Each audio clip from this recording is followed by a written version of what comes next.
친구들, 전도사님이 저 뒤에서 이제 막 PPT 넘기고 있는 동안 아까보다 더 많은 친구들이 오늘 이 자리에 나와 준 것 같습니다.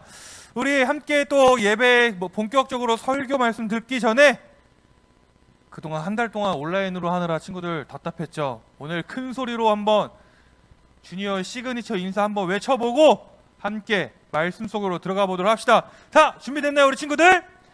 하나 둘 셋 샬롬. 어휴 굉장히 크게 해주시네요 우리 친구들이. 이렇게 또 현장에서 만나니까 또 기분이 너무 좋고요. 또 우리 각자의 자리에서 또 이 온라인으로 예배 드리고 있는 친구들도 주님의 이름으로 축복하고 환영합니다. 이제 드디어 우리 1학년 친구들은 초등학교에 입학을 했을 것이고, 우리 형, 누나, 오빠, 언니 친구들은 개학을 했을 텐데, 우리 친구들의 학교 그 모든 생활 가운데에 하나님의 인도하심이, 하나님의 보호하심이 가득하기를 전도사님과 선생님들이 함께 기도하도록 하겠습니다. 우리 또 이제 또 새로운, 벌써 4월이에요 친구들. 와, 새로운 4월이 또 우리 곁을 찾아왔으니 또 우리도 새로운 마음으로 또 이 시간 함께 말씀을 나눠보려고 하는데요. 오늘 우리가 나눌 말씀은 구약성경 이사야 말씀입니다. 구약성경 이사야 7장 14절 한 구절 짧은 말씀이니까 우리 큰 목소리로 다 같이 한 목소리로 함께 읽어보도록 하겠습니다. 시작! 그러므로 주님께서 당신들에게 몸소 표적을 주실 것입니다.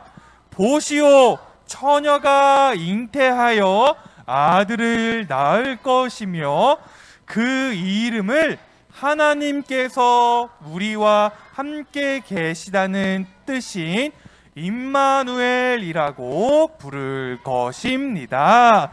아멘. 네, 오늘은 사순절 5번째. 와, 벌써 5번째예요. 사순절 5번째, 예수 사랑의 완성이라고 하는 제목으로 우리 친구들과 말씀을 나눠보려고 하는데요. 친구들, 혹시 우리 친구들 중에 웹툰을 보는 친구들이 있나요? 보는 친구들 손! 웹툰 보는 친구들 손! 생각보다 없네. 전도사님도 지금은 안 보는데요. 지금은 안 보지만 예전에 한창 재밌게 막 챙겨보던 웹툰이 하나 있었습니다. 바로 외모지상주의. 알아요? 아직도 연재해요? 예. 외모지상주의라고 하는 웹툰인데요. 전도사님이 원래 막 그런 걸 잘 이렇게 막 챙겨보고 꾸준히 챙겨보는 그런 스타일이 아닌데, 그 만화는 나름 조금 재밌게 봤던 기억이 있습니다. 그 만화의 내용을 짧게 설명을 하자면요, 주인공의 이름은요 박형석이라고 하는 친구가 주인공으로 등장을 합니다. 그 친구는 못생긴 외모로 인해서 왕따를 당하는 그러한 캐릭터이었어요. 그래서 매일매일 자신감도 없이 꿈도 없이 그냥 모든 것을 포기하면서 살아가던 그런 인물이었다라는 것입니다. 그런데 그렇게 인생의 실패자처럼 살아가던 주인공에게 어느 날 놀라운 사건이 하나가 일어나게 됩니다. 그리고 그 놀라운 사건을 통해서 주인공의 인생은 완전히 변하게 되는데, 그 사건은 바로 주인공에게 성형수술보다 더 신기한 사건, 새로운 육체가, 새로운 몸이 생긴 것입니다. 그 몸은 지금까지와는 전혀 달랐어요. 다른 몸이었어요. 키도 훨씬 크고 얼굴도 잘생기고 심지어는 어깨 깡패, 어깨도 막 넓고 몸도 좋고, 그러다 보니 주인공은 이제 자신감도 생기게 되고 용기도 생기게 됩니다. 그리고 무엇보다 시간이 조금 흐르고 나서는 못나 보였던 변하기 전의 모습까지도 이제는 자기 자신을 있는 모습 그대로 사랑하게 된다라는 것입니다.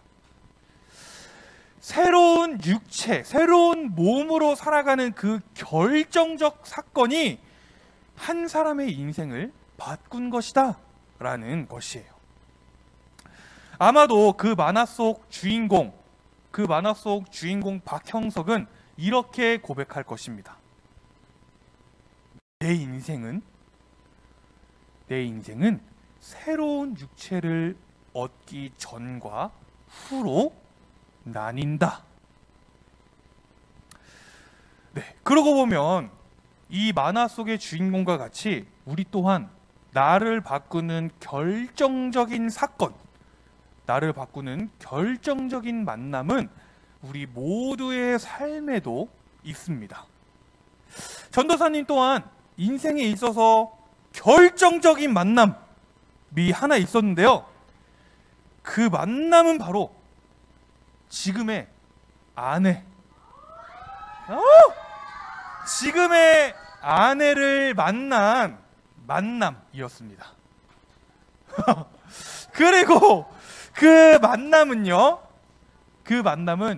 결정적인 사건이 되어서 2018년 11월 3일 전도사님은 결국 수많은 자매들의 눈물을 뒤로한 채 결혼을 하게 됐다라는 것입니다. 다들 너무 내 눈앞에서 이러고 있는데 그래서 아마도 진정들 하시고, 아마도 전도사님은 시간이 10년, 20년이 흐르면 전도사님은 이렇게 고백할 것 같습니다. 내 인생은 지금의 아내를 만나기 전과 후로 나뉜다.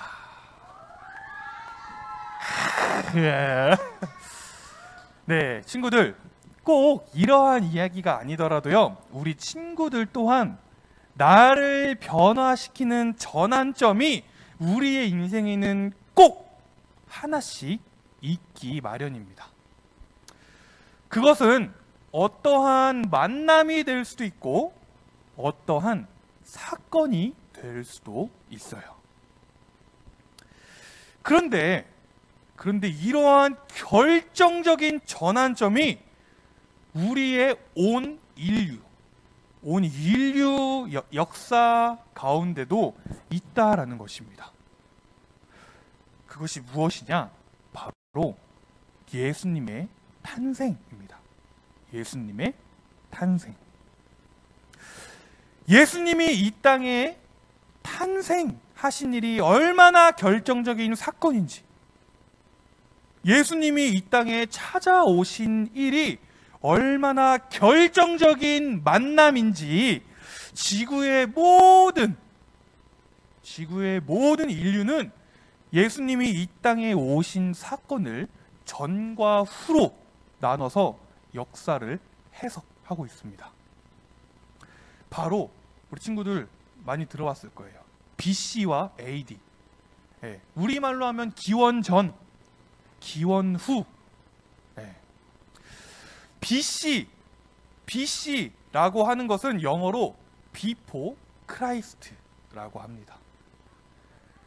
크라이스트. 우리말로 직역하면 예수님 오시기 전이라는 뜻이에요.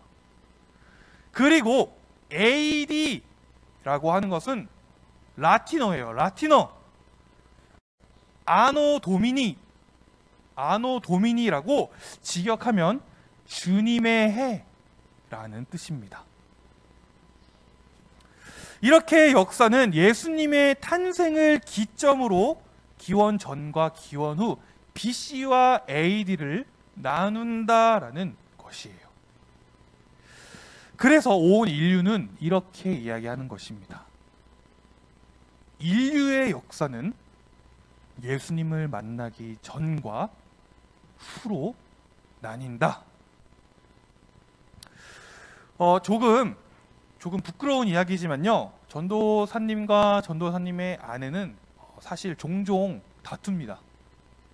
네. 다투는 이유는 너무 유치해가지고 말하고 싶지도 않은데 아무튼 종종 다퉈요. 친구들, 그럼 누가 잘못했을까요? 네, 전도사님이 잘못을 했습니다. 네. 전도사님의 아내는 절대로 잘못을 한 걸 하지 않습니다. 잘못은 그냥 누가 한다? 무조건 내가 한다, 제가 한다라는 것이에요. 자, 친구들, 그러면 누가 먼저 사과를 해야 하나요? 네, 맞아요. 전도사님이 사과를 해야겠죠. 왜요?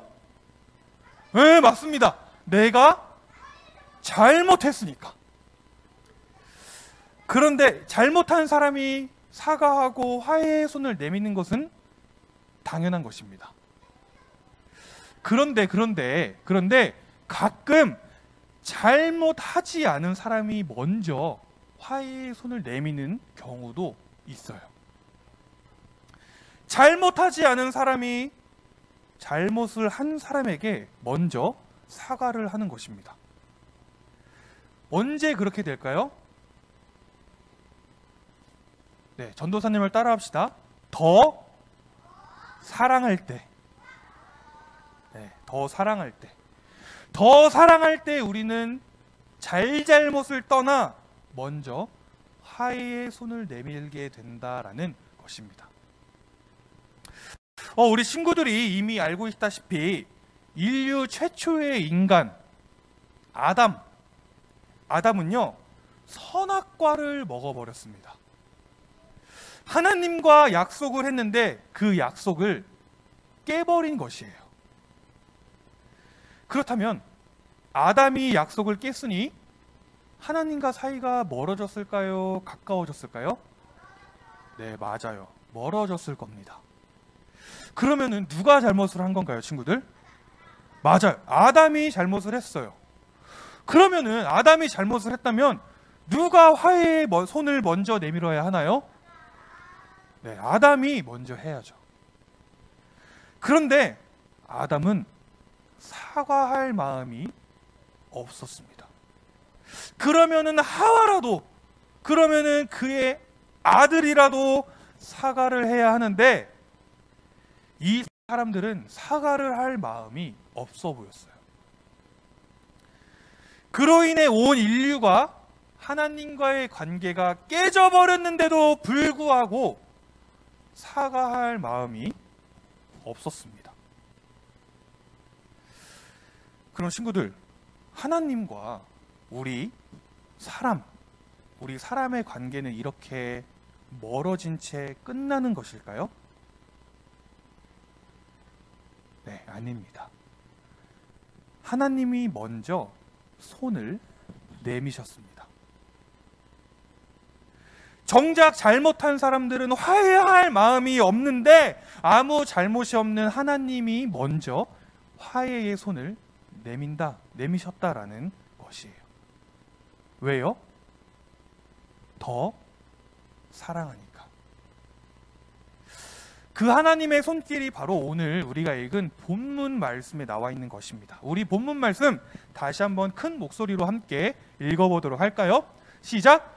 그러므로 주님께서 당신들에게 몸소 표적을 주실 것입니다.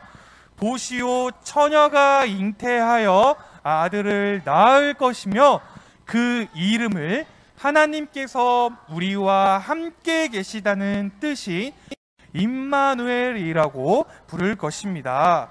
네, 이 화면 계속 띄워주시고요. 하나님께서는 자기의 아들을 이 땅에 보내심으로 먼저 손을 내미셨습니다. 죄로 인해 깨어진 우리와 화해하기 위해 자신의 아들을 이 땅에 참 사람의 몸으로 보내셨다라는 것이에요. 그런데 친구들, 예수님이 그냥 사람으로 오시면 우리가 그분이 하나님이 보낸 사람인지 아닌지를 어떻게 알 수 있을까요? 그래서 하나님은 아주 특별한 사인을 한 가지 주셨어요. 그게 무엇이냐? 바로 파란 글씨만 다시 한번 읽어봅시다. 시작! 보시오! 처녀가 잉태하여 아들을. 네, 친구들, 남자를 알지 못하는 여자는 아이를 낳을 수 없습니다. 그건 정말 말도 안 되는 일이에요. 그런데 이 말도 안 되는 일이 하나님이 아들을 보내셨다라는 사인이라고 하나님은 말씀을 하고 계시는 것입니다. 그리고 이 말씀은 약 700년 뒤에, 몇 년 뒤에? 약 700년 뒤에 하나님은 정말 처녀가 잉태하는 일을 만들어 내십니다. 우리 신약성경 마태복음 1장 18절 다 같이 읽어봅시다. 시작! 예수 그리스도는 이렇게 태어나셨습니다. 예수님의 어머니인 마리아는 요셉과 약혼을 했는데 두 사람이 결혼도 하기 전에 성령에 의해서 마리아가 임신하게 된 사실이 밝혀졌습니다. 아멘. 네, 마리아라고 하는 한 여자가 남자를 알지 못하는 상태에서 아이를 갖게 된 것입니다. 친구들, 우리가 온 인류의 역사를 다 뒤져보고 모든 역사를 다 돌이켜봐도 처녀가 아이를 낳았다 라는 일은 없습니다. 그러나 우리 하나님은 이 일을 하셨어요. 마리아라고 하는 한 여성을 통해서 약 700년 전에 그 약속을 이루어내신 것이다 라는 것입니다. 자, 그럼 여기서 질문. 하나님이 나를 사랑하셔서 예수님을 먼저 보내셨구나. 여기까지는 다 이해가 되나요, 친구들? 그러면 그냥 어른의 몸으로 오시지. 왜 굳이 사람과 태어나는 방법이 똑같이 사람과 똑같은 길을 선택하셨냐? 라는 것입니다. 친구들, 예수님은 하나님의 아들이세요. 하나님과 능력이 똑같고 지혜가 똑같습니다. 모든 면에서 예수님은 하나님과 같은 분이십니다. 그런데 왜 우리와 똑같은 과정을 밟으셨냐라는 것이에요. 예수님은 우리처럼 마리아라고 하는 엄마의 뱃속에서 10달을 기다리셨고 태어나셔서 십자가에 달리시기까지 약 30년의 세월을 이 땅에서 보내셨습니다. 그 이유를 다시 한번 우리 오늘 본문 말씀을 통해 살펴보기 원하는데요. 오늘 본문 이사야 7장 14절 다시 한번 읽어봅시다. 시작! 그러므로 주님께서 당신들에게 몸소 표적을 주실 것입니다. 보시오, 처녀가 잉태하여 아들을 낳을 것이며 그 이름을 하나님께서 우리와 함께 계시다는 뜻인 임마누엘이라고 부를 것입니다. 아멘. 네, 성경은요, 이 땅에 오신 예수님의 또 다른 이름을 뭐라고 부르나요? 임마누엘이라고 부릅니다. 이 임마누엘이라는 이름의 뜻은 마태복음 1장 23절에도 기록되어 있어요. 전도사님이 읽어드릴게요. 보라, 처녀가 임신하여 아들을 낳을 것이며 사람들이 그의 이름을 임마누엘이라고 부를 것이다. 임마누엘은 우리와 함께 계시는 하나님이라는 뜻입니다. 네, 임마누엘의 뜻은 우리와 함께 계시는 하나님, 하나님이 우리와 함께 계시다라는 뜻입니다. 그럼 다시 조금 전에 질문으로 돌아가서 예수님은 하나님과 똑같은 분이신데 왜 굳이 사람이 되셨을까?